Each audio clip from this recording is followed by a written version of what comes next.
Əgər mən elmimin daşıyıcısını görsəm, yəni hər kəs o elmi versəm ona daşıya biləcək, o tutumda insanlar görsəm, tapsam, mən bütün dini, bütün şəriəti, bütün imanı və küfrü təkcə Allahu Səməddə izah edirəm.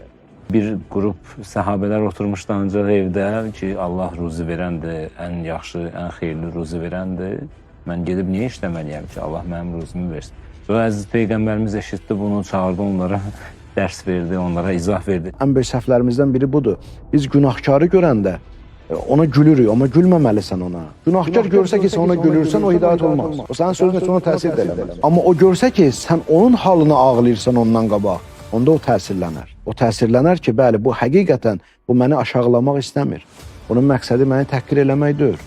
Bunun məqsədi mənə ürəyi yanır, mənim hidayətimi istəyir. Alimlər acizliklərini gəlib etiraf edirlər Quran-Kərimin haqqında. Yəni, nə qədər müasirlik olur, nə qədər elm inkişaf edir, alimlər, belə deyək ki, diz çökürlər. Hər kəs Qurandan özü oxumadan bir hərfi belə qulaq assa, dinləsə, bir hərfinə belə Kətəbəllahu ləhu həsənə, Allah onun üçün həsənə yazar, savab yazar və məha anhu seyyiə və onun bir dənə pisliyindən pozar və rəfə ləhu dərəcə, onun dərəcəsini yüksəldər.